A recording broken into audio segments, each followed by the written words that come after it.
instead of just dealing with the feedback, I would kick the can down the road. And what it does, it creates a lot of negative emotions. It creates a lot of animosity, and it makes you, I think, less prepared to communicate smoothly and kindly. I think the longer you let the feedback loop go, I think probably you're not going to communicate as well.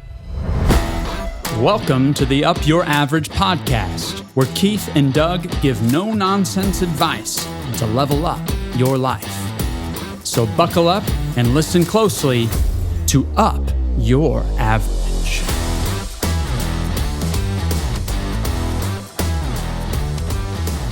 Good morning, Doug. It's another great day in Central Indiana. How's the lake life? Lake life is good. Lake life is always good if you like the lake or if you like water in general. I think there's something peaceful about it. It's just nice to look at, or it's kind of like a mountain. One of our sons is getting ready to take off with Young Life trip to go 5 days camping on a trail. Have you ever done something like that, Keith? I think 2 days might be my most. I did a wilderness survival merit badge, and you had to pretty much live in the woods. And I think they gave me an egg, some raisins, and a couple matches is what I had. That's really cool. Yeah, I love to hear about stuff like that. I don't know if Scouts is still a big deal or not. I know one of my neighbors, they're really into it. But, boy, you sure could learn a lot. You could learn how to survive in the woods. Well, I'm going to give a free advertisement here. This is I've got to go to my history here on my YouTube. How to stay motivated developing. It's called How to Stay Motivated Developing something. I can't see it, by Zig Ziglar. It's like an 8-hour YouTube video. It is well worth your time. And he kind of made me think about Scouts this week when I was listening to him. And he was just telling all the great things that Boy Scouts, or probably Girl Scouts, teach you. And I just started thinking about it. Like the Boy Scout motto is be prepared. So now, wait a second. This is an 8-hour YouTube? It is. Yeah. It would have cost you, I did the math on this because I couldn't believe how good a deal it is. It would have cost you $135 when he published it in 1995, which is equivalent of about almost $400 today.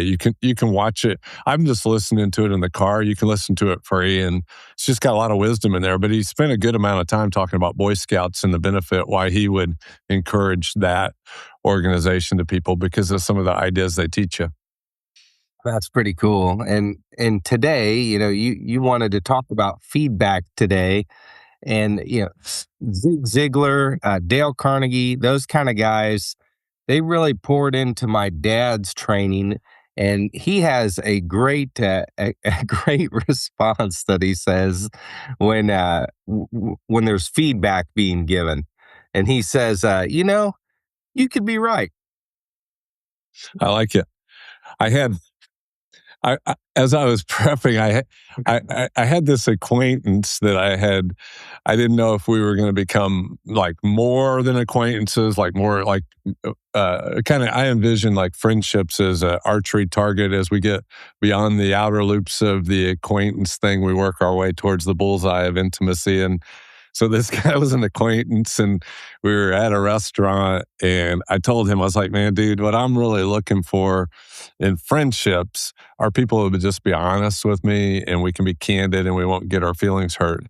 For example, if I have a big piece of pepper right here, a friend would tell me, and some people get offended by that. They get self-conscious if you tell them they have a piece of pepper there, and on and on and on. And so we finished our conversation, and I get in the car to come back to the office, and I just take a quick glance in the rearview mirror, and there's just a big old piece of pepper there. and I gave him the freedom to give me feedback, and he wouldn't do it. So he gave me feedback just in that action, right? So, Right. Yeah. And where I wanted to go with this, Doug, is that I had a literature class when I was in 10th grade, and Mrs. Lindauer was the teacher, and we had to read a lot of things. Um, uh, we had the choice between The Hobbit and a Connecticut Night in King Arthur's court, and a variety of other things that we could read. And I couldn't tell you, I didn't like to read back then, and I couldn't tell you anything about the book that I read. And even like Shakespeare, I'm like, why are we reading Shakespeare? And I couldn't even understand what it was about back then. And so, but here I am a bunch of years later. And the one thing I took away from that class is that every novel has a protagonist and an antagonist. And I wanted to kind of cover this idea before we talk about feedback. And the protagonist is the good guy. That's in probably any movie you're watching, it's going to have a protagonist and an antagonist. So the protagonist is the good guy, the antagonist is the bad guy. And that's the stress that goes on in novels and in movies and such. And as you're going about life, you have that choice as well. You can be the protagonist or the antagonist, and it's your choice. Somebody said to me a while ago, I don't have any complaints. There's no complaints, and I said, well, what's a complaint? And my definition was the complaint's a variance between what you wanted and what you got. That's what a complaint is. And that feedback, a lot of times a complaint, nobody cares about it, right? Like they don't care to hear your complaint. So you have the choice all the time, and regardless the role that you're in, you can be the good guy or the bad guy. You are the protagonist or antagonist in any role. And so then if you take that idea and expand it to a work relationship, you have the potential someday to be the employer or the employee. And what I would say as the employee is your primary job when you go to work somewhere is to determine whether the person you're working for is a protagonist or an antagonist. The work you're doing is kind of irrelevant, because if you're a protagonist as an employee and you're working for a protagonist, you're going to excel. But if you're working for an antagonist, you probably need to figure that out early on and determine whether you can endure that or not. But if you come into a workforce and you decide to be an antagonist, you're going to find yourself unemployed eventually, and probably bitter. And so those are the roles. So any role you're in, you can be the protagonist or the antagonist. And so then if you choose as an employer, I'm going to be a protagonist, and as an employee, I'm going to be a protagonist, then the idea of feedback becomes more opportunistic for everybody. And the person that made me think most about this was an engineer, and he was telling me about open systems and closed systems. And a closed system is a system that is self-correcting, and the self-correction portion of this system is dependent on feedback.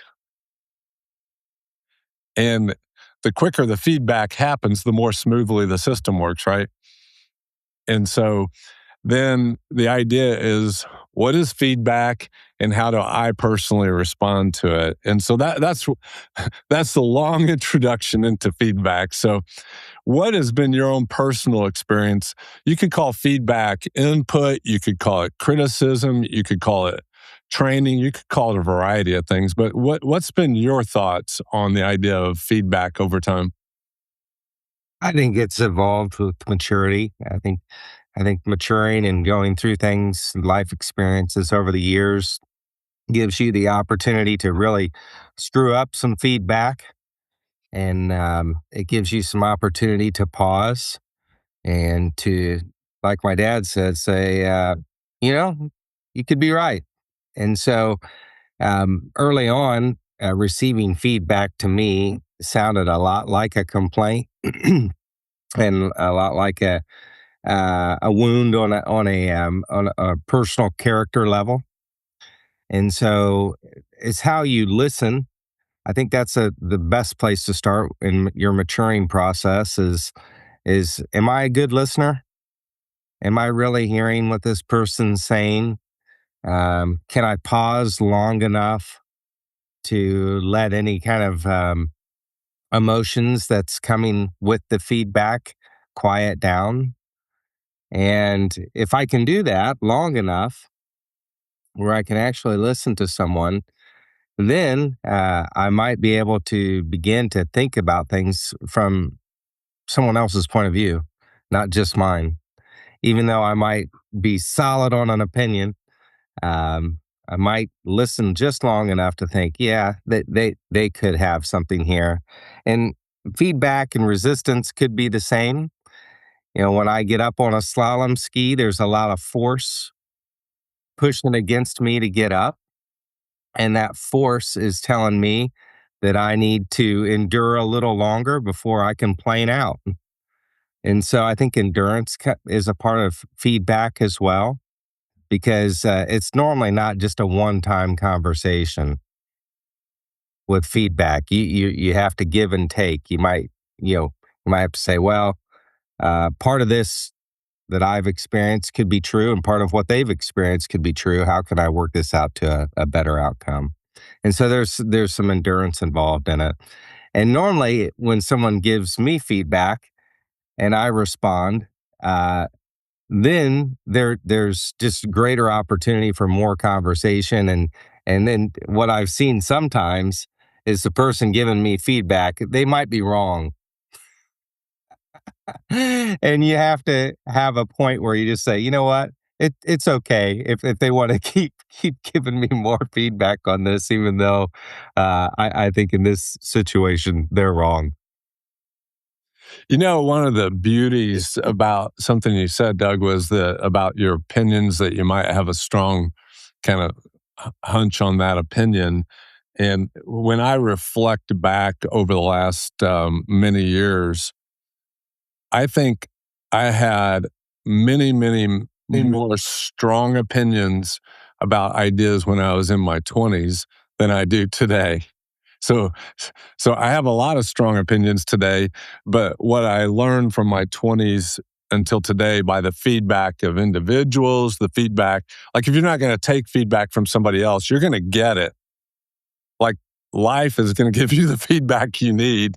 And and so what I've learned over a number of years is there's certain things, yeah, I'm pretty confident on this opinion, but I've realized how many opinions I had when I was 20, 25, 30, 35 that were just dead wrong, and that I'm much more, I think, open in those areas. I can remember as a 20-something-year-old sitting in a restaurant and trying to enjoy my dinner, and some family had little kids over there crying and screaming, and thinking, can't you control that kid? Which that opinion wouldn't even come to my mind today, right? Yeah, and so that's probably important to understand. But if I am an employee, say I'm a recent college graduate and I'm an employee, I would learn to separate the feedback from my person, who I am. The person that's giving you the feedback might present it to you and it might feel like it's attacking your being. But if you can turn your emotions down just a bit and hear what they're saying, it may be the greatest gift they ever give you. Yeah, and if you're coming out of school, what you're used to is you're used to a B C D E A B C D F situation where that's the feedback, and there's so much more nuances in personal relationships than just your performance. And and if you are that person, I will tell you, you are always being given feedback and you're giving it back to those around you, whether you know it or not. And so feedback is going on 100% of the time, and it is probably our friend, his sentence that I just really like is, "Are you open to feedback?" Like that question is probably a good way to just every once in a while look in the mirror and ask yourself, "Am I open to feedback?" Because if your answer is no, I'm not, well, that helps everybody, right? Yeah. Yeah. Yeah. And I think the launching pad to living life to the fullest means you have to answer that question. Yes, I am open to feedback. It may not feel good. I may not like what I hear or what's told to me. However, if somebody cares enough to tell me there's a piece of pepper in my teeth, then at least I'm not going to be carrying it around all day long, right? I'm going to be able to address that issue and stop it right now. But if I don't want to Well, hear it, and the pepper in your teeth, like you definitely want to hear that. yeah. And so to get to that point, that's the trick.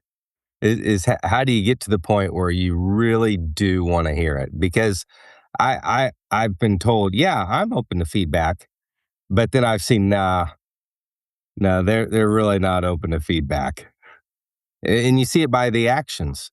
And so I think one of the actions, if somebody said you have pepper in your teeth, it would be a real clear, hey, thank you. Thank you so much for saving me the embarrassment of walking around with pepper in my teeth. And so just operating from a grateful heart is a great way to begin to be open to feedback. If your worldview is one where you're just thankful, that's a great start. And so maybe that's a practice. You start by listening, and then you start by being grateful. Well, it's a big deal to realize you are going to get it. Like the idea of these closed self-correcting systems, they're in nature, they're in business, they're in personal relationships, they're everywhere. And if you ignore them and reject the feedback, you do it to your own peril. Yeah, if for example my house um, is giving me feedback that say that the roof is leaking, and I ignore that feedback, it's not getting better.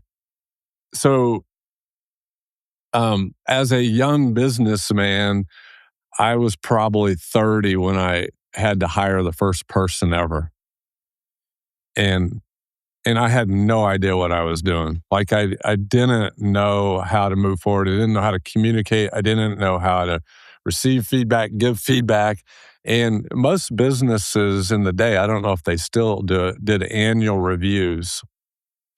And so an annual review in the day was basically, I'm going to tell you 2 or 3 things that you're doing good, and then I'm going to blast you with what I think you should improve upon. And I know corporate American Fortune 500s would do that, and it would take the managers, like depending on how many employees they had, it might take them a fourth or a third of their year just to prepare all these annual reviews. And my experience was the way that they were done, most people just went away angry because it was required you give 3 negative things, and nobody wanted to hear the negative things. And I did that at Gimbal for a while, and then I realized I was annoying all my coworkers when I would give them an annual review like that. And my experience led me to believe is I just need to give the feedback regularly, not annually. Like if I see something that needs some feedback, I probably need to help somebody with it today. And There's a that, lot of different methods out there. Like what's the one, the compliment sandwich, oh yeah, where you give the compliment, you give the feedback, and then you give the compliment. But whatever the method, I think the heart is the most important thing. Is does a person know your heart?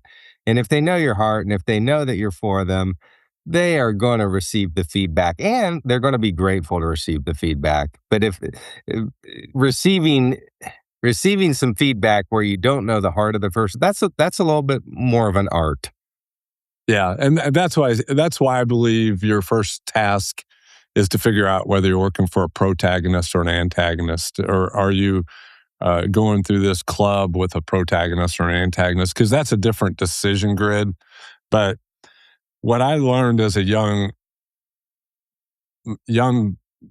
employer was the feedback as it became adversarial or kind of stressful. The feedback was really their issue. Like I was responsible to give them the feedback. It was their issue. It was my responsibility. Like my responsibility is to give feedback. And if I didn't give them the feedback in a timely manner, it became my problem because Oh, yeah. it doesn't get better by not giving the person the input they needed. And that I bet that cost me 20 sleepless nights as a young man, because instead of just dealing with the feedback, I would kick the can down the road. And what it does, it creates a lot of negative emotions. It creates a lot of animosity, and it makes you, I think, less prepared to communicate smoothly and kindly. I think the longer you let the feedback loop go, I think probably you're not going to communicate as well. I don't know. What's your experience with that? I guess my own personal experience is I'm just not very good with feedback. And it's something that I'd like to be better at. I think I'm better than I was 5 years ago, 10 years ago, but it's a real struggle. It's an art, and it's a opportunity to know thyself and decide if you're okay with who you are. So I think receiving feedback is incredibly difficult if people are honest with themselves. And I don't really know anybody who's good at receiving feedback, but I know people who have been better and better and are getting better. And so I think that's a trick. And then I think another trick is, how do you deliver feedback? And that question is very good. Are you open to feedback? And most people, when they say, "Are you open to feedback?" what are they going to tell you? They're going to tell you yes. Well, But you're going to know they're gonna give you feedback before they say yes. their body language is going to sell them out for Yeah. sure, for sure. So they're going to tell you no and yes at the same time. But I think the continuous relationship, the consistency in the relationship, that's where winning really starts to happen. If there's some obvious stuff where a stranger can give you feedback, and they do all the time. Uh, they give you feedback. My guess is, in your quiet moments, you'll take it and you'll listen and maybe apply it down the road. But the relationship feedback, normally, those closest to you, those are the most important areas of feedback, like with your spouse, with your kids. I mean, we're talking coworkers here. That's important, but it all starts at home. To me, is, am I open to Caroline's feedback? I'm getting better. It'd be interesting what she would say. Well, that I think that's part of feedback. I think there's some intentionality in those relationships. Like I'm assuming as a dad, there was some intentional direction you went leading your household. And so because of some decisions you made how you wanted your family to move forward, there was necessary feedback. Whether the boys were open to it or not, it was necessary feedback. And they maybe didn't even appreciate it at the time. They may be 20 years or they appreciate the feedback, right? I think I would encourage you, if you're trying to ponder the idea of feedback, I think you can. I think it's a learned skill, and you can become better at feedback. And the shorter your feedback loop is, I think the more you're going to enjoy life. Like the longer the communication cycle has to happen, the more your emotions are going to be out of whack. The probably the fewer people are going to want to be around you, because nobody really gets up in the morning and say, "I'm going to tell you have pepper in your teeth." And then if you bark at me because I told you you had pepper in your teeth, I'm not telling you that again, right? So how do you improve that? I'd say, first of all, that you need to learn what you do is not who you are. Because if you think what you do is who you are, when you get input about how you're doing what you do, you think somebody's attacking who you are. And that's not true if somebody really cares about you. And then I think, secondly, if I was going to give somebody an exercise about feedback, I would find something to invest myself in that gives me feedback that I don't like. Like you and I trade in the stock market, and we get feedback all the time we don't like, right? And if we don't accept the feedback properly, it teaches us things. Yeah, We get feedback from the stock or the market itself, and then feedback from the individuals we're working for. right, right. And so the idea of accepting the feedback comes in any kind of thing, but finding something that gives you negative feedback like that and allowing it to speak to you without a human telling you is probably a good exercise. It's just whatever, like exercise gives you negative feedback, right? That was going to be my example. Anybody can go out and just do some exercise today and get some feedback instantly. Yeah. Yeah. And so it's both negative and positive, is that after I get it done, I'm like, man, I'm glad I did that. And after I absorbed what you told me today, Doug, I can go home, walk in the woods and go, okay, that was really a good word that Doug gave me today. And at the moment, my shoulders might get tense and I might not appreciate it. But I think what you'll find in life is the more I can shorten that feedback loop, the more I'm just going to be able to live in the moment. But the more I have these open loops of feedback out there, they tend to create unnecessary stress.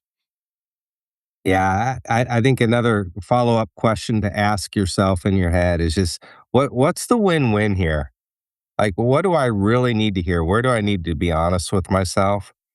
And then how do I continue that loop back to the person who just gave me the feedback? Do I owe them an apology? Do I need to say, hey, I am sorry, I was wrong there? Or is it, yeah, thank you for that. I can see where you're coming from. And so just not closing the loop. When you close the loop, you might lose the most important thing of the loop, and that's the relationship. And I think that relationships are probably more valuable in 2026 than any time I can remember, because the more we integrate with entities that we could give feedback to, maybe it's a restaurant, maybe it's a home improvement organization, it seems the more and more that time evolves in the current culture, that those entities are bigger, and the bigger an entity is, the less you perceive that they even care about your feedback. And Yeah.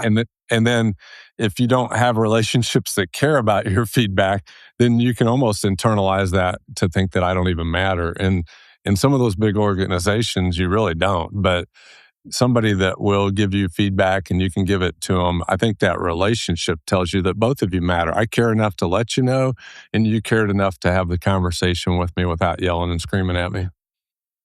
The driver's license or the Bureau of Motor Vehicles, they have a button that you hit. Have you ever seen it? I It have. has a green smiley face or a red frowny face. And I always just kind of think in my head, what good does that really do?